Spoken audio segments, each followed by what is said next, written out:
بسم اللہ الرحمن الرحیم۔ السلام علیکم ورحمۃ اللہ وبرکاتہ۔ بابل شہر کی ایک بدکار عورت مر گئی تو اس کے گھر والوں نے اسے دفن تک نہ کیا بلکہ ایک کوڑے کے ڈھیر پر پھینک دیا۔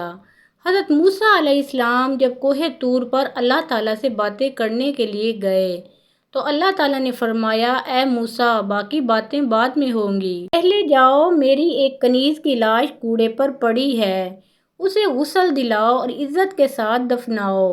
حضرت موسیٰ علیہ السلام کوہ طور سے واپس آئے اور بابل شہر میں داخل ہوئے۔ تلاش کرتے کرتے ایک جگہ دیکھا کہ کوڑے پر ایک لاش پڑی ہے اور اس کے ارد گرد 4 کتے رکھوالی کر رہے ہیں تاکہ کوئی درندہ لاش کو پامال نہ کر سکے۔ حضرت موسیٰ علیہ السلام نے اس کے گھر کا پتہ پوچھا اور ان سے کہا کہ لاش کو اٹھانے میں میری مدد کرو۔ عورت کے گھر والوں نے کہا کہ ہم اس لاش کے قریب نہیں جائیں گے۔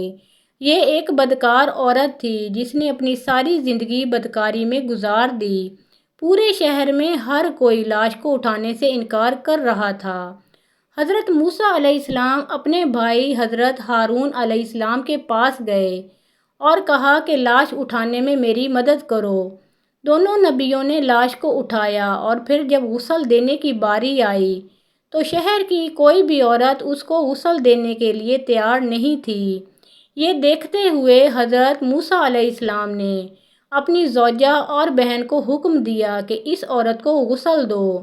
غسل دینے کے بعد اپنے بھائی حضرت ہارون علیہ السلام کی مدد سے اس عورت کو دفن کیا۔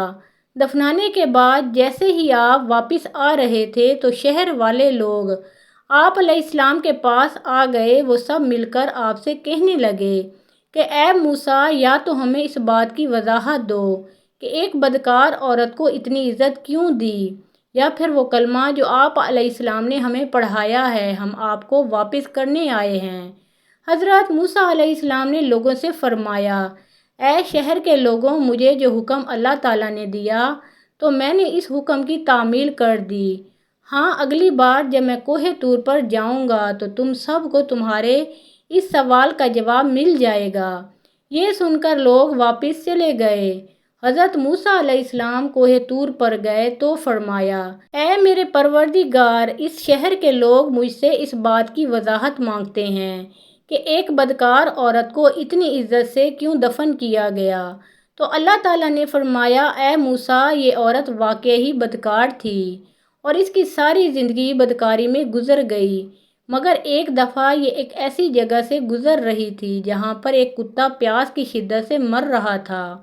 اس عورت کو کتے کی حالت پر رحم آ گیا۔ اس نے پانی کے کنویں سے اپنے کپڑے گیلے کیے اور کتے کے منہ میں نچوڑ دیے۔ پیاسے کتے کے منہ میں جب پانی آیا تو اس کے تڑپتے ہوئے جسم میں بھی جان آ گئی۔